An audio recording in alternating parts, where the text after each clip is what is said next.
Hotel management മേഖലയിലെ പ്രധാനപ്പെട്ട തൊഴിലവസരങ്ങളിലൊന്നാണ് ഒരു ഷെഫിൻ്റെ ചുമതലകൾ.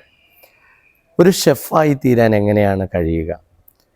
പാചകം എന്ന് പറയുന്ന ഒരു കലയെ വളരെ പ്രൊഫഷണലായിട്ട് അപ്രോച്ച് ചെയ്യാൻ താല്പര്യമുള്ള കുട്ടികൾക്ക് ഈ ഒരു തൊഴിൽ മേഖല ഓപ്റ്റ് ചെയ്യാൻ കഴിയും.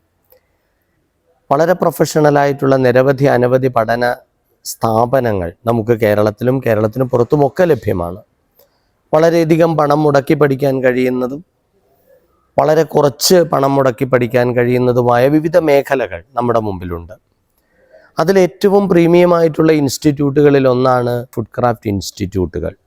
വളരെ ചുരുങ്ങിയ പണം മുടക്കി ഒരു വർഷക്കാലം കൊണ്ട് ബേക്കറി ആൻഡ് കൺഫെക്ഷണറി പോലുള്ള മേഖലകൾ, പാക്കിംഗ് പോലുള്ള മേഖലകൾ, അതേപോലെ പാചകത്തിൻ്റെ വേറിട്ട ചില മേഖലകളിലേക്ക് കടന്നു ചെല്ലാൻ കഴിയുന്ന സാധ്യതകൾ ഒരുക്കുന്ന ഒരു സ്ഥാപനമാണ് കേരളത്തിലെ ഫുഡ് ക്രാഫ്റ്റ് ഇൻസ്റ്റിറ്റ്യൂട്ടുകൾ. അപ്പോൾ ഫുഡ് ക്രാഫ്റ്റ് ഇൻസ്റ്റിറ്റ്യൂട്ടുകൾ PSC അംഗീകൃതമായിട്ടുള്ള സർട്ടിഫിക്കേഷനാണ്. KTDCയുടെയൊക്കെ ഹോട്ടലുകളിലും എയർ ഇന്ത്യ ഉൾപ്പെടെയുള്ള സ്ഥാപനങ്ങളിലും റെയിൽവേയിലുമൊക്കെ അപ്രന്റീസ്ഷിപ്പിനും അതുപോലെ തന്നെ ട്രെയിനിഷിപ്പിനും ഒക്കെയുള്ള അവസരങ്ങൾ ഒരുക്കിക്കൊണ്ട് മികച്ച പഠന സാധ്യതകൾ ഒരുക്കുന്ന ഒരു വർഷത്തിൽ താഴെ മാത്രം വരുന്ന സർട്ടിഫിക്കേഷൻ പ്രോഗ്രാമിന് നമ്മുടെ കുട്ടികൾക്ക് 10ാം ക്ലാസ് കഴിഞ്ഞാൽ അപ്ലൈ ചെയ്യാൻ തടസ്സമില്ല. ഫുഡ് ക്രാഫ്റ്റ് ഇൻസ്റ്റിറ്റ്യൂട്ടുകളിലൂടെ ഒരു മികച്ച കരിയർ ഓപ്റ്റ് ചെയ്യാനായിട്ടാണ് ഒരു സാധ്യത നമ്മുടെ മുമ്പിലുള്ളത്.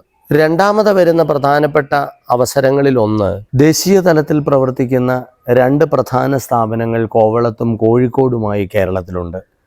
National institute of tourism and travel studies പോലുള്ള സ്ഥാപനങ്ങൾ നമുക്കൊരുക്കുന്ന അവസരങ്ങളും അനന്തമാണ്. ഇത്തരത്തിലുള്ള പ്രീമിയം ഇൻസ്റ്റിറ്റ്യൂട്ടുകളിൽ, കേരളത്തിനകത്തും പുറത്തുമുള്ള പ്രീമിയം ഇൻസ്റ്റിറ്റ്യൂട്ടുകളിൽ അഡ്മിഷൻ ആഗ്രഹിക്കുന്ന കുട്ടികൾക്ക് എങ്ങനെയാണ് അവിടേക്ക് എത്തിച്ചേരാൻ കഴിയുക? പ്രധാനമായും national council for hotel management joint entrance examination എന്ന അഖിലേന്ത്യാ മത്സര പരീക്ഷയാണ് ഇവർ നേരിടേണ്ടത്. നാഷണൽ ടെസ്റ്റിംഗ് ഏജൻസി നടത്തുന്ന ഈ അഖിലേന്ത്യാ പ്രാധാന്യമുള്ള പരീക്ഷ, ആ പരീക്ഷയ്ക്ക് തയ്യാറെടുക്കാൻ ആഗ്രഹിക്കുന്ന കുട്ടികൾ തീർച്ചയായിട്ടും ഹോട്ടൽ മാനേജ്മെൻറ്റ് രംഗത്തുള്ള അവരുടെ അഭിരുചി അളക്കപ്പെടേണ്ടതായിട്ടുള്ളത് കൊണ്ട് തന്നെ ആ രീതിയിലുള്ള ഒരു സർവീസ് ഓറിയൻറ്റഡ് ആയിട്ടുള്ള വിഷയങ്ങളെക്കുറിച്ച് വ്യക്തമായ അവഗാഹം വളർത്തിയെടുക്കേണ്ടതായിട്ടുണ്ട്. കൂടാതെ ഭാഷാപരമായ മികവും അതേപോലെ തന്നെ ക്രൈസിസ് മാനേജ്മെൻറ്റ് സ്കില്ലുകളുമൊക്കെ ഒരു കസ്റ്റമറെ എങ്ങനെയാണ് ഡീല് ചെയ്യേണ്ടത് തുടങ്ങിയ കാര്യങ്ങളെക്കുറിച്ചുള്ള വ്യക്തമായ ധാരണയുള്ള, വ്യക്തമായ അവബോധമുള്ള ഏതൊരു കുട്ടിക്കും നല്ല രീതിയിൽ തിളങ്ങാൻ കഴിയുന്ന ഒരു പഠന തൊഴിൽ മേഖലയാണ് ഹോട്ടൽ മാനേജ്മെൻറ്റ്. അതിൽ നമുക്കറിയാം, ഒരു പ്രീമിയം ഇൻസ്റ്റിറ്റ്യൂട്ട് എന്ന നിലയിൽ ഇന്ത്യൻ കലിനറി ഇൻസ്റ്റിറ്റ്യൂട്ട് എന്ന ഒരു സ്ഥാപനവും നമുക്ക് ലഭ്യമാണ്. ഇവിടെ സെപ്പറേറ്റ് എൻട്രൻസ് ആണ്. ഇന്ത്യൻ കലിനറി ഇൻസ്റ്റിറ്റ്യൂട്ടിൽ അഡ്മിഷന് വേണ്ടിയിട്ടും ഇത്തരത്തിലുള്ള കുട്ടികൾക്ക് ശ്രമം നടത്താവുന്നതാണ്. ഇവിടെ തന്നെ ധാരാളം സ്പെഷ്യലൈസേഷൻസ് നമുക്ക് കാണാൻ കഴിയും. നമ്മുടെ നാട്ടിലെ ഭക്ഷണക്രമങ്ങൾ ഓരോ പ്രദേശങ്ങൾക്കും അനുസരിച്ച് മാറിക്കൊണ്ടിരിക്കുന്നു. കേരളത്തിൻ്റെ പ്രത്യേക ഭക്ഷണക്രമങ്ങൾ, സൗത്ത് ഇന്ത്യയുടേതായിട്ടുള്ള പ്രത്യേക ഭക്ഷണക്രമങ്ങൾ, അതേപോലെ തന്നെ നോർത്ത് ഇന്ത്യയുടെ പ്രത്യേക ഭക്ഷണക്രമങ്ങൾ, ഇത്തരത്തിലുള്ള വിദേശ രാജ്യങ്ങളിലെ ചൈനീസ് ഫുഡിൻ്റെ പ്രത്യേകതകൾ, ഇതെല്ലാം നമ്മളെ സംബന്ധിച്ചിടത്തോളം അതിപ്രധാനമാണ്. സ്റ്റാർ ഹോട്ടലുകളിലൊക്കെ വിദേശ രാജ്യങ്ങളുടെ ഭക്ഷണക്രമങ്ങൾ ആവശ്യപ്പെട്ടു വരുന്ന വിദേശീയരായിട്ടുള്ള കസ്റ്റമേഴ്സിനെ സാറ്റിസ്ഫൈ ചെയ്യാൻ കഴിയുന്ന തരത്തിൽ, ആ നിലവാരത്തിൽ ഇതെല്ലാം പ്രസൻറ്റ് ചെയ്യാൻ കഴിയണം. വെജിറ്റേറിയൻ ഹോട്ടലുകൾ ഉണ്ടാകാം.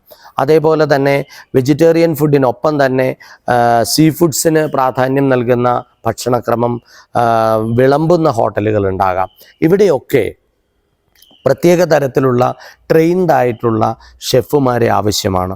ഒരു ഷെഫിന് ഒരു സ്ഥാപനത്തിൽ ഒരുപക്ഷെ ഒരു ഹോട്ടൽ മാനേജ്മെൻറ്റ് മേഖല എടുത്തു കഴിഞ്ഞാൽ ഏറ്റവും കൂടുതൽ പണം സമ്പാദിക്കാൻ കഴിയുന്ന ഒരു മേഖല കൂടിയാണ്.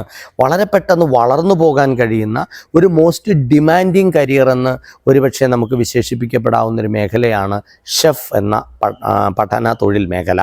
കേരളത്തിൽ തന്നെ ധാരാളം യൂണിവേഴ്സിറ്റികളിൽ, ധാരാളം കോളേജുകളിൽ ഇത്തരത്തിലുള്ള കോഴ്സുകൾ കണ്ടക്ട് ചെയ്യപ്പെടുന്നുണ്ട്.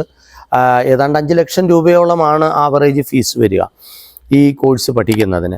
അപ്പോൾ അങ്ങനെ താല്പര്യമുള്ള കുട്ടികൾക്ക് നേരിട്ട് യൂണിവേഴ്സിറ്റിയുടെ കോമൺ അഡ്മിഷൻ പ്ലാറ്റ്ഫോമിലൂടെ ഈ ഡിഗ്രിയിലേക്ക് കടന്നു ചെല്ലാനും സാധിക്കും. Hotel management and catering technology എന്നൊക്കെ പറയുന്ന വിവിധ പേരുകളിൽ അറിയപ്പെടുന്ന ഡിഗ്രി പ്രോഗ്രാമുകൾക്കും കടന്നു ചെല്ലാൻ കഴിയും.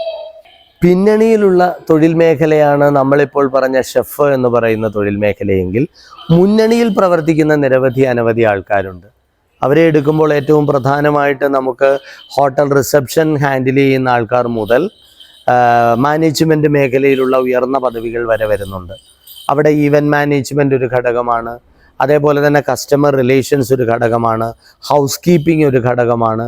അങ്ങനെ നിരവധിയായിട്ടുള്ള മേഖലകൾക്കൊപ്പം തന്നെ അക്കൗണ്ട്സ് പോലുള്ള അഡ്മിനിസ്ട്രേറ്റീവ് മേഖലകളും വളരെ പ്രധാനമാണ്.